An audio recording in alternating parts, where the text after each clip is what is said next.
ও হারান্দা, খদ্দের এই এসে পড়লো বলে তুমি একটু সবজিগুলো তাড়াতাড়ি কেটে দাও না গো। কি কি কি কি কি সবজি আমি কেটে দেবো? হ্যাঁ, আসলে তুমি সবজিগুলো কেটে দিলে আমি তাড়াতাড়ি রান্নাটা চাপাতে পারি। সত্যি রাধুনি, ধন্যি তোমার সাহস। বলি সারা বাজার ঘুরে খেটে খুঁটে আমি বাজার করে নিয়ে আসলাম, আবার সবজিগুলো আমি কেটে দেবো? রোজ তো বলি না হারান্দা, কেবল আজকে এত দেরি হয়ে গেছে তাই আর কি। আজকের দিনটাই বা তুমি বলবে কেন রাধুনি? বলি কোন দেশের রাজকন্যা গো তুমি? হ্যাঁ, কোন দেশের রাজকন্যা? আজকে কুটনো করতে বলছো, কাল তো রেঁধে দিতে বলবে গো। আহা, একটা সামান্য কথা নিয়ে এত চেঁচামেচি করো না হারান্দা। তাহলে এখন তুমি আমাকে বলে দেবে যে আমি কিভাবে কথা বলবো। এই জন্য বলি এদেরকে বেশি মাথায় তুলতে নেই। আমার ঘাট হয়েছে হারান্দা, তুমি যাও, আমি একাই কুটে রান্না চাপিয়ে দেবো। তাই দাও না বাপু, তাই দাও না। বেলা তো বয়ে যাচ্ছে, খদ্দের আসতে শুরু করলো বলে। আর এদিকে মহারানীর এখনো রান্না বসলো না, এই করে করে হোটেলটা তো চুলোয় যাবে। অন্নপূর্ণা হোটেলের চাকর হারানের কাছে নিত্য নৈমিত্তিক এরকম কথা শোনা, তার অকথ্য অত্যাচার সহ্য করা রাধুনী লক্ষ্মীর যেন এক প্রকারের অভ্যেসে পরিণত হয়েছিল। একে হারানের জ্বালাতন, তার উপরে হোটেলের মালিক শ্যামধর ঘোষের চোখ রাঙানি, এই দুইয়ের মধ্যেও লক্ষ্মীর মুখ হাসিতে আর বুক গর্বে ভরে উঠত যখন খদ্দেররা তার হাতের রান্না খেয়ে সুখ্যাতি করত।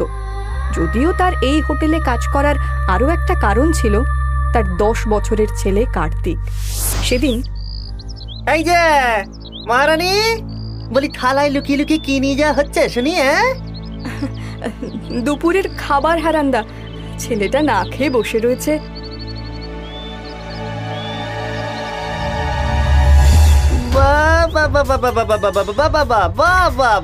মাছের লেজা আবার চিংড়ি মাছ নিয়ে যাওয়া হচ্ছে। বলি এটা কি তোমার বাপের হোটেল নাকি? হারান্দা, বাপ মা তুলে কথা বলছো কেন? ছেলেটার জন্য পড়ে থাকা এই একটা মাছের লেজা নিয়েছি, তার জন্য তুমি? হ্যাঁ, তার জন্য বলছি, কারণ ওই লেজাটা মাগনায় আসে না, বাজারে গিয়ে কর্তা বাবুর গ্যাটের টাকা খরচ করে কিনতে হয়। কিন্তু কর্তা বাবুই তো হোটেলের বেঁচে যাওয়া খাবার নিয়ে যেতে বলেছেন। হ্যাঁ বলেছেন, কিন্তু তাই বলে রোজ রোজ তুমি মাছের বড় পিস, মাংসের ঝোল ড্যাং করে তোমার রাক্ষসের মতো ছেলেকে গেলাতে নিয়ে যাবে, সেটা তোর হবে না। হারান্দা, ওইটুকু মাছের পিস নিয়েছি বলে তুমি আমার ছেলেটাকে নিয়ে এমন বড় ছোট কথা বলছো? হ্যাঁ বলছি বলছি, কারণ এই হোটেলটা কর্তা মশাইয়ের গ্যাটের কড়ি দিয়ে তৈরি, সেটাকে এইভাবে হরিণ লুটের মতো লুটতে আমি দেবো না। এই রাখা রাখা বলছি, মাছটা রাখা। ও হলো, দুপুর দুপুর কি ঝগড়াঝাটি শুরু করলি হারান? কি হয়েছে কি? হবে আর কি কর্তা, ওই লক্ষ্মীটা থালা করে মাছ তরকারি সাজিয়ে নিয়ে যাচ্ছিল, হ্যাঁ দিয়েছি বেশ করে। ওরে বাবা, তুই তুই কেন সব সময়ের পিছনে লাগিস বল দেখি? ওর রান্না খেতেই তো খদ্দেররা কত দূর থেকে ছুটে ছুটে আসে। হ্যাঁ, ওরে বাবা রে, কত বড় রাঁধুনি আমার এলেন রে। বাজারে ঘুরে ঘুরে ভালো পাঠালটা টাটকা মাছের মুড়োটা না আনলে কি করে রান্না হতো শুনি? ওই লক্ষ্মী কি হাত পা কেটে খাতো? এই চপ, মেলা বকিস না তো হারান। ওই লক্ষ্মী না থাকলে হোটেলের রান্না কে করবে শুনি? তুই রাঁধলে তো দুটো লোকও খেতে আসবে না। আপনি থামুন তো কর্তা বাবু, আপনি লক্ষ্মীকে চেনেন না। হ্যাঁ, ওটা ভালো মানুষের মুখোশে লুকিয়ে থাকা মিচকেটা শয়তান। আচ্ছা আচ্ছা, বেশ বেশ বেশ হয়েছে, এবারে যা, আমাকে এই বেলা একটু জিরিয়ে নিতে দে দেখি।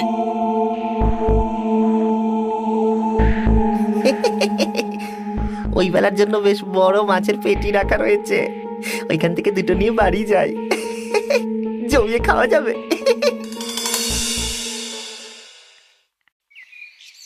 মা মা, তুমি তুমি এসে পড়েছো মা? আমি কখন থেকে বসে রয়েছি, খিদেতে না পেটের নাড়ি ভুড়িগুলো যেন জ্বলে গেল। আজকে একটু দেরি হয়ে গেল বাবা।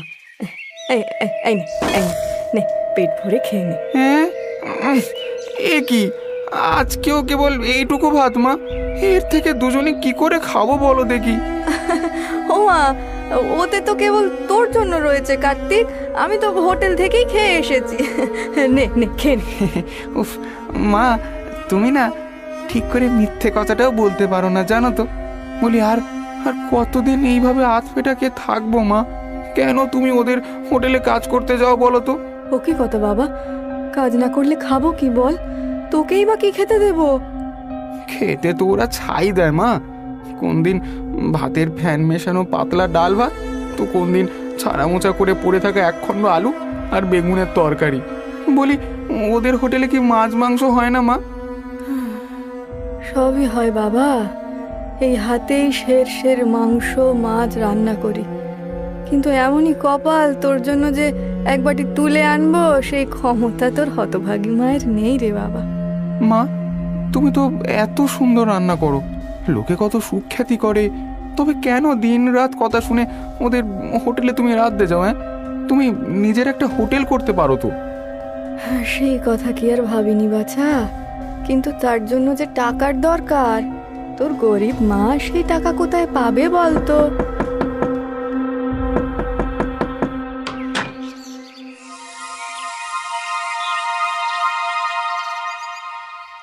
কর্তা, আপনি এখানে? আসুন আসুন আসুন, ঘরে আসুন।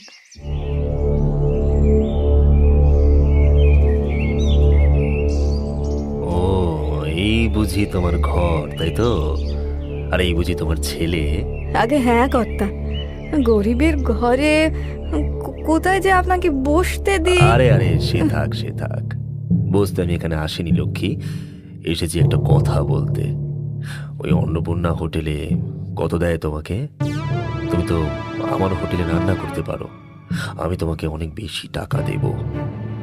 আগে আপনার হোটেলে? হ্যাঁ, আমি জানি ওই অন্নপূর্ণা হোটেলের মালিক শ্যামধর তোমায় কত টাকা দেয়। আমি তোমাকে তার চেয়ে 2 টাকা বেশি দেব, তার সাথে 2 বেলা খাবার আর বছরে 2 কাপড়। কি বুঝলে? এ আপনার কৃপা কর্তা, আমার মতো সাধারণ মেয়ে মানুষের উপরে আপনি যে দয়া করতে চাইছেন এটাই অনেক। কিন্তু আমাকে ক্ষমা করবেন, আমি এটা করতে পারবো না। পারবে না? কিন্তু কেন? আমাদের হোটেলে তুমি ওই শ্যামধরের হোটেলের থেকে অনেক বেশি ভালো থাকবে। কি করব কর্তা, স্বামী মারা যাওয়ার পরে যখন এই একরত্তি ছেলেটাকে নিয়ে পথে দাঁড়িয়েছিলাম, তখন ওই কর্তাই আমাকে রোজগারের উপায় করে দিয়েছিলেন। আজকে তার সাথে আমি বেইমানি করতে পারবো না। মূর্খ মেয়ে ছেলে কোথাকার! সদা লক্ষ্মীকে যদি নিজের পায়ে ঠেলতে চাও, তবে আমি আর কি করব? তুমি তুমি তুমি কেন না করলে মা? ওরা ওরা কত ভালো করে বললো। ওদেরকে তুই জানিস না কার্তিক, ওরা সকলেই এক। আজকে অন্নপূর্ণা হোটেল ছেড়ে ওদের হোটেলে গেলে যে একই অবস্থা হবে না, তা কে বলতে পারে বলতো?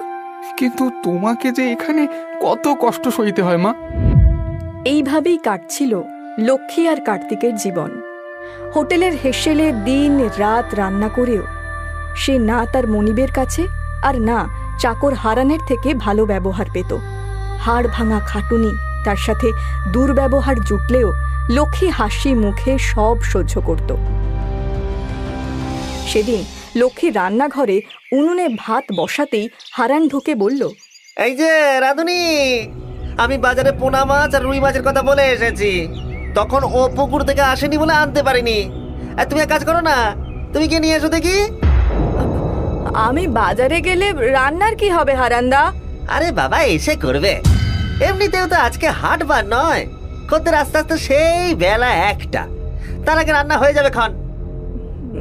বেশ, হাঁড়িতে ভাত বসানো রইলো, কিন্তু তুমি একটু খেয়াল রেখো, লাগলে জল ঢেলে দিও। আমি আসলাম। লক্ষ্মী বাজারে চলে গেল আর হারান হোটেল ফাঁকা দেখে এক ঘরের এক পাশে মাদুর পেতে শুয়ে পড়ল। উনুনে যে ভাত ফুটছে সেই দিকে তার কোনো ভ্রুক্ষেপই রইল না। এদিকে বাজার সেরে লক্ষ্মী যখন হোটেলে ফিরল, তখন বেলা অনেক। কিন্তু হোটেলে ঢুকেই তার নাকে যেন একটা পোড়া গন্ধ যেতেই সে এক ছুটে রান্নাঘরে গিয়ে দেখল ভাতের হাঁড়ির ভাত পুড়ে কালো হয়ে গেছে। সেই সময়ই শ্যামধর ঘরে ঢুকে চেঁচিয়ে উঠল, হায় হায় হায় হায় হায়, এ কি করলি? এক হাড়ি ভাত যে পুড়ে ছাই হয়ে গেল। কথা আমি বাজারে গেছিলাম, কিন্তু ওই হারান্দাকে। আমার নামে কি বলছো? হ্যাঁ, বদমাস মেয়ে ছেলে, কাজে কোনো মন নেই তাই না? ভাত বসিয়ে কোন নাগরের সাথে ড্যাং ড্যাং করে ঘুরতে চলে গেলে সে কি আমরা জানি না ভেবেছো? ছি ছি ছি ছি ছি ছি ছি ছি ছি ছি, এসব কি নোংরা কথা বলছো হারান্দা? না কথা না, আমি সত্যি বলছি, ওই হারান্দা আমাকে বাজারে যেতে বলেছিল আর আমি চুপ, মিথ্যেবাদী মেয়ে ছেলে। বলেছিলাম, আমি পই পই করে আপনাকে বলেছিলাম কথা, ওই মেয়ে মানুষটা কিন্তু মহা শয়তান। আপনারই দরদ তখন উতলে উতলে উঠছিল, বুঝুন এবার? বাইরে খদ্দের পাত পেরে বসে গেছে আর এদিকে ভাত পুড়ে ছাই। হায় হায় হায় হায়, এখন এখন ওদের খালি মুখে উঠে যেতে হলে ওরা বাজারে কি দুর্নাম রটাবে ভাবতে পারছো? ছি ছি ছি ছি ছি। রোজ রোজ ওই এক কাজ করে কর্তা। আপনি ভালো মানুষ, তাইও বেশি পার পেয়ে যাচ্ছে। এই জন্য বলে ছোট লোককে সবসময় ওই ওই পায়ের তলায় রাখতে হয়। হ্যাঁ, অনেকক্ষণ ধরে আমি তোমাদের যাচ্ছে তাই অপমান সহ্য করে যাচ্ছি। আমি গরিব, যখন সবচেয়ে বেশি দরকার ছিল আপনি আমাকে ঠাঁই দিয়েছিলেন কর্তা, সেই ভেবে আমি অনেক সয়েছি, কিন্তু আর নয়। ওরে আমার রাজরানী এলেন রে, তুই সহ্য করিস না নাকি তোকে আমরা সহ্য করেছি রে?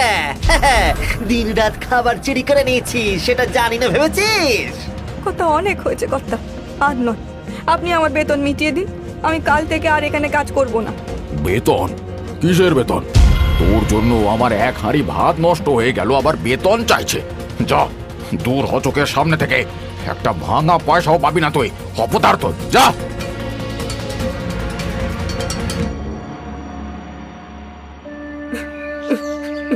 মা, আর কেঁদো না মা, আমি তো তোমাকে অনেক আগেই বলেছিলাম ওরা যে মানুষ নয় মা, নইলে এতদিন পরে তোমাকে কটা ভাতের জন্য এত অপমান করে। কিন্তু কার্তিক, এবার আমরা কি করব বাবা? কি খাবো, কোথায় যাব? এ কি তোমাকে বলেছিলাম না মা, এবার তুমি নিজের একটা হোটেল খোলো, যেখানে যেখানে কেউ তোমাকে কিচ্ছুটি বলতে পারবে না। হোটেল খোলা কি মুখের কথা বাবা? কত টাকা লাগবে? অত টাকা আমি পাবো কোথায়? টাকা আমি দেব মা, তুমি নিশ্চিন্তে হোটেল খোলো। খগেন বাবু, আপনি আপনি টাকা দেবেন? কিন্তু কেন? আজ 5 বছর হয়ে গেল আমি অন্নপূর্ণা হোটেলে খাবার খাই। বিশ্বাস করো মা, তোমার হাতের রান্না না খেলে যেন তৃপ্তি হয় না। তোমার হাতের এত গুণ, কিন্তু মালিক শ্যামধর কোনো দিন তার কদর করেনি। আজকে আপনিও ওখানে ছিলেন বুঝি? হ্যাঁ মা, আমি ওখানে ছিলাম, আর এটাও বুঝতে পেরেছি ওই শ্যামধরের হোটেলে তুমি কোনোদিনই সম্মান পাবে না মা। তাই তোমার ওই নিজের গুণের কদর নিজেকেই করতে হবে। আমি তোমাকে সেই জন্যেই টাকা দেব। কিন্তু কিন্তু খগেন বাবু, এতগুলো টাকা আমি আপনার থেকে নিতে পারবো না। আহা, আচ্ছা নিজের কাকা হলেও বুঝি এমনটাই বলতে পারতিস তুই মা? কাকা? এ আপনি কি বলে দিলেন কাকা বাবু? কিন্তু আপনার পরিবার। আমি বিপত্নিক মা, 3 কুলে কেউ নেই যাকে আপন বলতে পারি। এত টাকা পয়সা থেকেও দিনের শেষে হয়তো হোটেলেই ভাত খেতে হয়। তাহলে এই টাকা কিসের জন্য মা? বেশ, আমি আপনার টাকা নেব কাকা বাবু, কিন্তু হোটেল দাঁড়িয়ে গেলে আপনাকে কিন্তু লাভের অংশ নিতে হবে। হ্যাঁ, নেব না কেন? নিশ্চয়ই নেব। আমি তোর কাছে তখন চেয়ে নেব, দেখিস। তাহলে ওই কাল থেকে অন্নপূর্ণা হোটেলের পাশেই শুরু হবে একটা নতুন হোটেল, লক্ষ্মীর হোটেল। এইভাবেই শুরু হয় লক্ষ্মীর নতুন পথ চলা। অন্নপূর্ণা হোটেলের পাশেই শুরু হয় লক্ষ্মীর হোটেল। এখন তার নামে হোটেল খুলতেই যেন দলে দলে লোক সেখানে খেতে আসতে শুরু করলো। মাছের টক, মাংসের ঝোল, মুড়ি ঘন্ট, জলপাইয়ের চাটনি, নিত্য নতুন পদ রান্না করে কিছুদিনের মধ্যেই লক্ষ্মীর হোটেল যেন বাজারের সেরা হোটেল হয়ে উঠল। মা মা, তাড়াতাড়ি মাছটাকে গরম করো, আরো দুজন খদ্দের খেতে এসেছেন।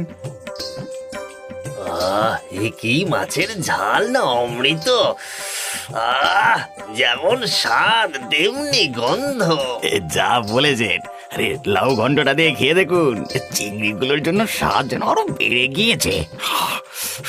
পুরো একদম মুখে লেগে গেল দাদা। তবে এই স্বাদ আর কোন হোটেলে পাবেন? হ্যাঁ, এই সব জায়গায় তো এই কেবল ওই পয়সা কামানোর ধান্দা। কি ঠিক বলেছি তো? হ্যাঁ, যা বলেছেন। ওই পচা মাছ, নইলে ওই বাসি মাংস। যা যা বলেছো ভাই, যা বলেছো। এ ভাই, এদিকে একটু এইখানে এখানে একটু ডাল দিও তো।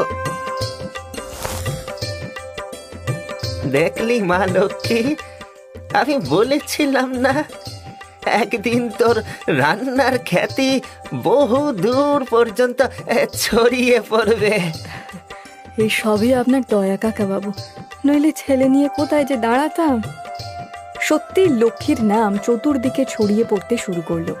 দূর দূরান্ত থেকে লোক ট্রেনে করে এসে স্টেশনে নেমেই লক্ষ্মীর হোটেলে খেতে আসতো। এদিকে অন্নপূর্ণা হোটেলে কিন্তু খদ্দের কমতে কমতে শেষের দিকে যেতে শুরু করলো। একদিন হারান তার মালিক শ্যামধরকে গিয়ে বলল, কর্তা, অবস্থা কিন্তু ভালো ঠেকছে না কর্তা। এইভাবে চলতে থাকলে তো ওই লক্ষ্মীর হোটেল আমাদের পথে বসিয়ে ছাড়বে কর্তা। সবই তো বুঝতে পারছি হারান, কিন্তু করবোটা কি বলতো? লোককে তো আর ধরে বেঁধে নিয়ে আসতে পারবো না। না, করার তো পথ অনেক রয়েছে কর্তা, কিন্তু যদি আপনি রাজি থাকেন। পথ রয়েছে? কি পথ? দেখ, ওকে সেদে হোটেলে ফিরিয়ে আমি আনতে পারবো না বাপু। ওসব তেল দেওয়া ওই আমার দ্বারা হবে না। আরে না না না না, ফিরিয়ে আনতে হবে না কর্তা। তার মানে কি বলছিস? ঠিক ঠিক করে বলতো তুই। শুনুন, এইসব কথা যেন পাঁচকান না হয়, আমি বলছি।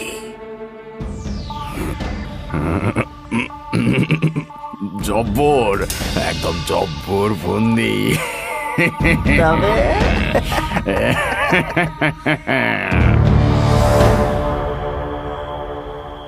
লক্ষ্মী, ও লক্ষ্মী, লক্ষ্মী মা। ও কর্তা, আপনি এখানে? হ্যাঁ, ওই রেলপথ দিয়ে ভিড়ছিলাম, তোমাকে দেখে ডাক দিলাম। তা চিনতে পারছো দেখে খুশি হলাম। ও কি বলছেন কর্তা, আপনি আমার মাই ভাবছিলেন, চিনতে পারবো না কেন? তুই যদি শ্রদ্ধা করো তাহলে আমার পিঠে এইভাবে ছুরি বিঁধলে কেন লক্ষ্মী? তোমার জন্য আজকে বাজারে আমার কত দেনা জানো? কর্তা, কর্তা আমি কি করেছি? কি করেছো? তোমার হোটেলের জন্য এখন খদ্দের আসতে চায় না। অবস্থা এত খারাপ যে কিভাবে সংসার চালাবো বুঝতে পারছি না। না না না না, এভাবে তো চলতে দেওয়া যায় না। না, এভাবে আর চলতে হবে না কর্তা। হ্যাঁ, হারান্দা, তুমিও এখানে আছো? কিন্তু তোমরা তোমরা তোমরা কি বলছো? আমি যে কিছুই বুঝতে পারছি আর না। শোন শোন শোন শোন শোন, আর তোকে কিছু বুঝতে হবে না। এবার গোটাটাই আমরাই বুঝে নেব। হ্যাঁ লক্ষ্মী, এক জায়গায় দুটো হোটেল তো আর থাকতে পারে না। না, কেবল একটাই হোটেল থাকবে, আর সেটা হলো অন্নপূর্ণা হোটেল। এবার এবার এবার কি হবে হারান? লক্ষ্মীর দেহটা কেন? ওই যে রেল লাইন কর্তা, সকালে ভাববে লক্ষ্মী মেলে গানা মনে পড়েছে।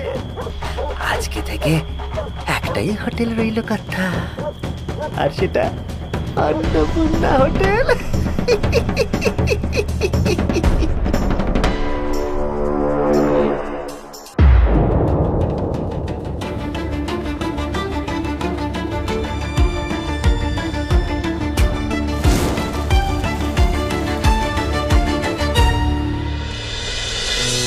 এইভাবে মন খারাপ করে আর কতদিন বসে থাকবি বাছা? আজকে তোর মা বেঁচে থাকলে কি তোকে এমন ভাবে দেখতে তার ভালো লাগতো বল? সবই তো ঠিক চলছিল দাদু, তাহলে কেন এমনটা হয়ে গেল? কেন কেন মা এইভাবে চলে গেল দাদু? শান্ত হ বাবা, শান্ত হ। এই প্রশ্নের উত্তর যে আমার কাছেও নেই বাবা, তবে দুর্ঘটনা হয়তো একেই বলে।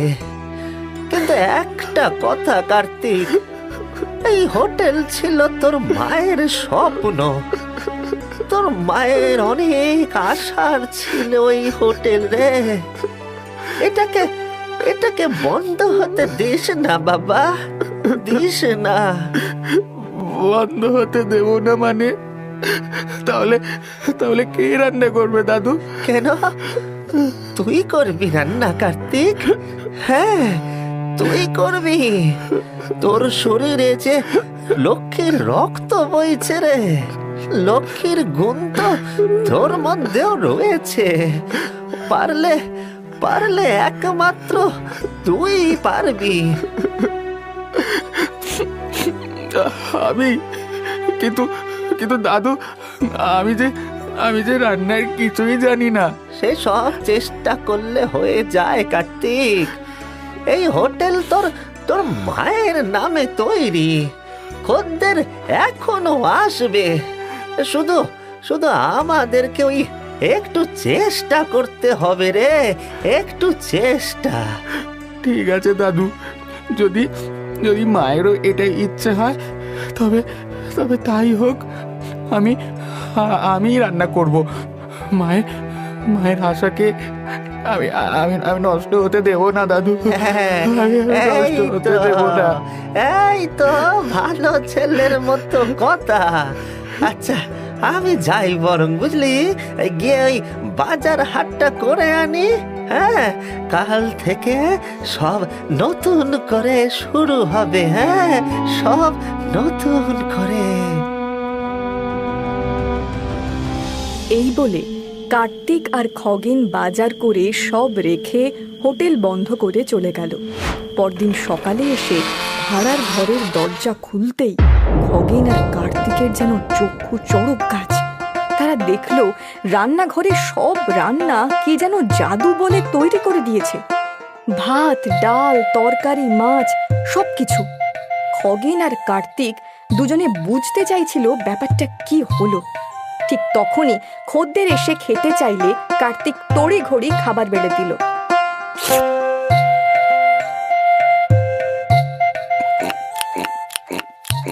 আরে বা, এই এই রান্না কে রেঁধেছে গো? কার্তিক, আরে ওই লক্ষ্মীর ছেলে কার্তিক। কেন বাবু? হ্যাঁ, আহা কি স্বাদ, ঠিক যেন রাঁধুনি লক্ষ্মীর মতো। সেই স্বাদ, সেই গন্ধ, যেমন মা তার তেমন ছেলে। দাদু তার মানে কি মা? হ্যাঁ রে কার্তিক, তুই একদম ঠিক বলেছিস বাবা। আমি তোকে বলেছিলাম না, এই হোটেল লক্ষ্মীর স্বপ্ন ছিল। এবারে ও আড়াল থেকে তোকে সাহায্য করবে। তুই তুই এগিয়ে যা বাচ্চা, তুই এগিয়ে যা।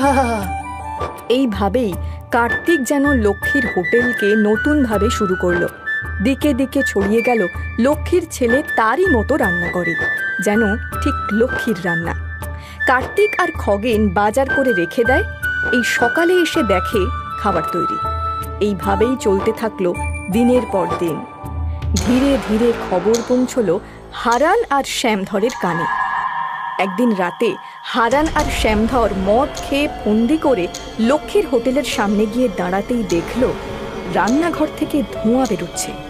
কি চোখে ভুল দেখছি নাকি কথা? এই রাতে লক্ষ্মীর হোটেলে কে যেন রান্না করছে কথা, একবার দেখুন তো।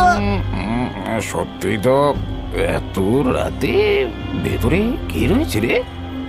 আমরা তো ভেবেছিলাম কেউ থাকবে না আর আমরা নিজেদের কাজ ছেড়ে চলে যাব। চল তো কে দেখি। চলুন তো।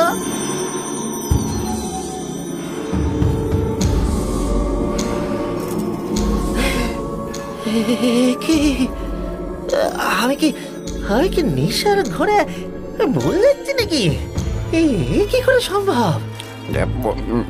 না হারান, আমিও যে স্পষ্ট দেখতে পাচ্ছি রে, কেউ যেন রান্না করছে, কিন্তু কে? কিন্তু কে বলুন তো? সত্যি জানি না কথা। হীরা কোন জাদু মন্ত্রে রান্না করাচ্ছে। যাকে যাকে যাকে যাক যাক যাক যাক যাক সে করাকে যাক। যদি হোটেলই না থাকে তবে রান্না করবে কে? আর করাবেই বা কে? হ্যাঁ, লক্ষ্মীকে একা মেরে ভুল হয়েছিল জানিস। ওই ছেলেটাকে তখনই মেরে দিতে হতো। বলে না, শত্রু শেষ রাখতে নেই। আজকের ওর ছেলেকে মেরে হোটেলে আগুন লাগিয়ে দেব। কথা কথা কথা ওই যে এই পাশের ঘরে শুয়ে রয়েছে ছেলে, এবার তোকে মরতেই হবে। চলুন কথা, চলুন চলুন চলুন, চল চল চল। এই বলেই হারান আর শ্যামধর পাশের ঘরে গিয়ে দেখল সেখানে কার্তিক নিশ্চিন্ত হয়ে ঘুমোচ্ছে। মা ছেলে মিলে অনেক জ্বালিয়েছিস, নে এবার চিরকালের মতো ঘুমা। কিন্তু হারান ছোড়াটা কার্তিকের বুকে বেঁধার আগেই ঘটে গেল এক অপার্থিব ঘটনা। সারা ঘরের মধ্যে যেন একটা ঝড় বইতে শুরু করলো। একটা ছায়া মূর্তি সেটা ঘরের মধ্যে ঢুকে আসতেই হারান আর শ্যামধর চমকে গেল। তারা বিস্ফারিত চোখে দেখলো তাদের সামনে লক্ষ্মী দাঁড়িয়ে। না আর না, তোদের পাপের ঘোড়া পূর্ণ হয়েছে রে। তোরা আমাকে অকারণে মেরেছিলি, আমি কিচ্ছু বলিনি। কেন জানিস? রে বাবা রে, ভূত ভূত ভূত! কারণ আমি তোর নুন খেয়েছিলাম, ক্ষমা করে দিয়েছিলাম তোদেরকে, কিন্তু কিন্তু আজকে তোরা যেটা করতে যাচ্ছিলে তার কোনো ক্ষমা হয় না, হয় না ক্ষমা। ওরে বাবা, আমাদের আমাদের ভুল হয়ে গেছে, আমাদের ভুল হয়ে গেছে। তোরা আমার নিরপরাধ ছেলেটাকে খুন করছিলি। এত লোভ, এত শয়তান তোরা, আর তোদের নিস্তার নেই, নেই নিস্তার। না না না না না না না, কথা কথা কথা পালান, কথা পালা পালা পালা পালা করতে পালা পালা পালা। তোদের রেহাই নেই। এই নে, এই নে।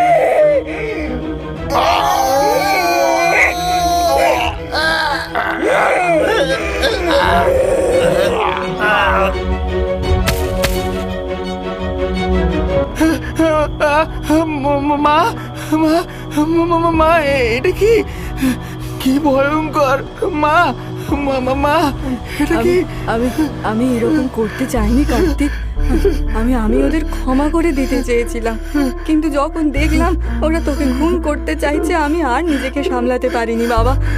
তার মানে তুমি আমাদের হোটেলে এসে রান্না করে দিতে মা? হ্যাঁ বাবা, হ্যাঁ। আমি চাই তুই হোটেলটাকে চালিয়ে নিয়ে যা। রান্না আমি তোকে শিখিয়ে দেব। সত্যি মা, সত্যি? হ্যাঁ, প্রতিদিন রাতে আমি এসে তোকে রান্না শিখিয়ে দিয়ে যাবো বাবা। ঠিক আছে মা।